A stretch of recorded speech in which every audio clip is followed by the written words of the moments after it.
Dan itu bisa diatasi, misalnya nggak mau bayar ya. Ini caranya mudah, tapi itu nanti ada efek sampingnya teman-teman. Caranya mudah yaitu cuma kita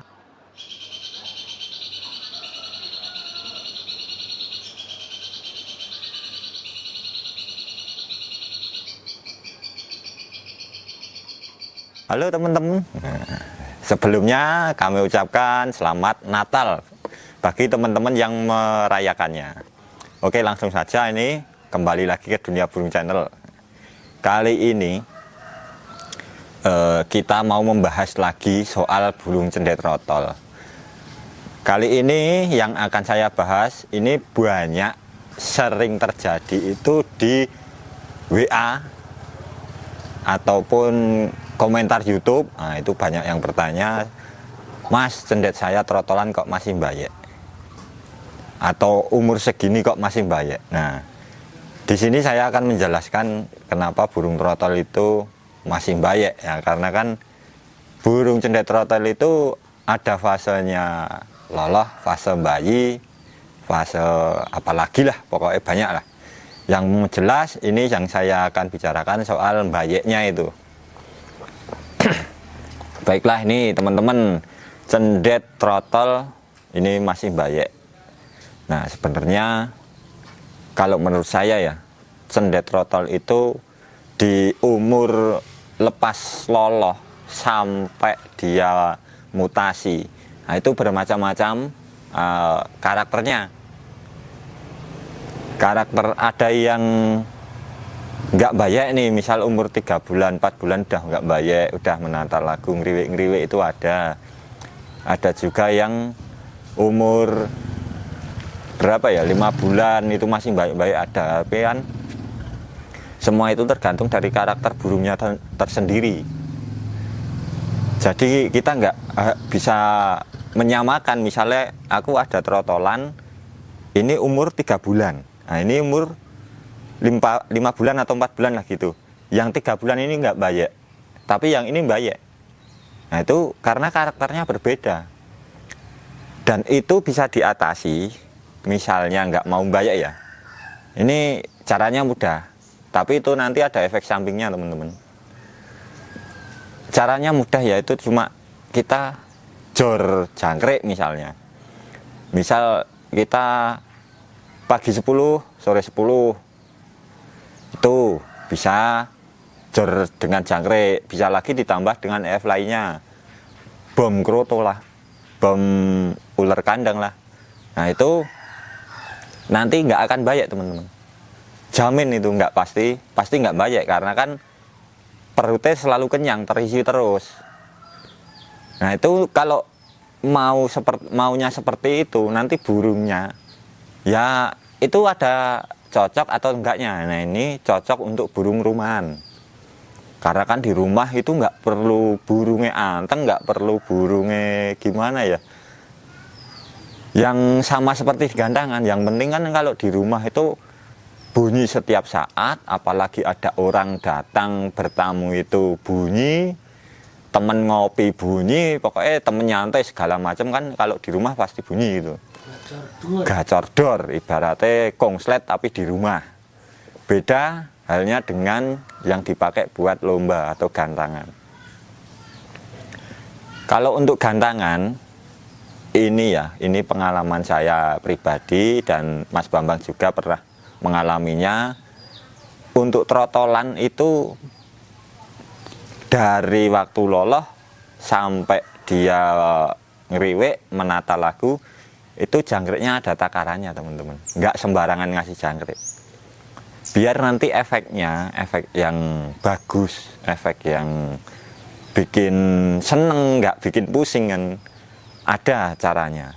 Ini misalnya kalau kita loloh kan dari loloh dulu nih, dari loloh kita waktu lapar kasih kan, tapi ngasihnya nggak sampai kenyang, cuma 3 atau 2, tapi kan sering. Tapi kan kalau udah lepas trotol, lepas loloh, itu langsung kita bikin seperti cendet yang lainnya. Contohnya misal dikasih pagi sore. pagi sore dikiranya udah kenyang cukup. Jangan udah kenyang aku nggak mantep nih, ya, misalnya tak kasih 5 aku nggak mantep, kasih tambahan Hongkong, tak kasih tambahan kroto, jangan. Kalau untuk gantangan saya sarankan jangan. Dan untuk proses selanjutnya, nah ini trotol itu bisa dijemur. Kalau untuk gantangan bisa dijemur, apalagi untuk rumahan juga bisa. Tapi kan ini saya katakan untuk gantangan. Kalau untuk gantangan proses penjemurannya, kalau trotol itu nggak usah terlalu dipaksakan.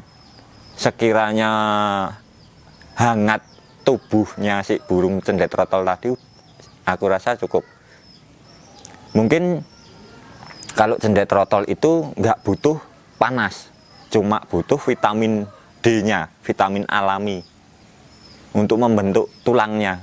Jadi nggak perlu sampai berjam-jam, cukup 15 menit di pagi hari, sekitar apa ya, 6:30 lah. Kalau misalnya udah ada panas, kita keluarkan, nanti 15 menit kita angkat. Kalau mau mandi ya dianginkan dulu baru dimandikan, nggak apa-apa, biar sambil bersihin kotoran-kotoran bulu. Nah itu nanti baru kita kasih EF nya cukup 5-5, kalau udah kenyang 5, kalau belum kenyang ya bisa ditambah, nanti akan turun dengan sendirinya teman-teman. Nah itu nanti sorenya juga sama, tapi kan kalau sore nggak ada sinar nih, cuma kita ablak aja. Dan proses selanjutnya yaitu pengenalan lingkungan. Jadi proses penjemuran itu kita ablak teman. Jangan sekali-sekali trotol itu di sauna atau dijemur lama, nanti efeknya koet. Koet ya ciak, nah, modar, nah, kan gitu. Jadi disitulah prosesnya untuk cendet yang masih trotol itu, kalau menurut saya mbayek itu hal yang wajar sih. Contohnya punya Mas Bambang ini umur berapa ya terakhir kali mbayek, umur berapa Mas? Kurang lebih 5 bulan ya? Ya 5 bulan sing manan toh? Ya, yang cendet dari Cak Manan itu. Dulu Mas Bambang juga sampai pusing karena mbayeknya minta ampun, tapi setelah ditelateni itu mbayeknya hilang sendiri. Yang sawah itu yang 2 bulan udah nggak bayar. Oh ya, ini ada lagi yang cendet sawah. Nah ini Mas Bambang tadi katakan umur 2 bulan itu nggak bayar, itu cendet lokal Bantul. Nah itu karena kan karakter yang satu sama yang lainnya berbeda, tergantung dari indukannya kan gitu. Mungkin teman-teman apa ya, mengerti lah kalau cendet itu ada fasenya mbayek, ada fasenya pasti bunyi dengan sendirinya. Nah, itu ada fasenya. Jadi nggak usah takut kalau cendet trotolnya itu mbayek. Wajar, mbayek itu wajar. Nggak usah pusing. Nah, kalau nggak mau mbayek, kalau nggak mau pusing ya beli jadi. Gitu aja, penak boso. Dewasa ya bisa mbayek Mas. Ya itu kan nanti kalau dewasa bisa mbayek itu kan tergantung leng rawat. Kalau trotolan kan lebih ekstra dalam perawatannya. Jadi teman-teman nggak usah bingung, nggak usah takut cendetnya mbayek, tetap dinikmati wae. Mbayek itu anggap wae suara masteran, apa suara tembakan cendet trotol ngono wae lah, ben ra mumet. Oke, terima kasih. Semoga video kali ini bermanfaat untuk teman-teman. Jangan lupa like-nya, komen, subscribe-nya. Bagi yang belum silahkan di-subscribe dulu biar nggak ketinggalan video-video kami berikutnya. Assalamualaikum warahmatullahi wabarakatuh. Oke.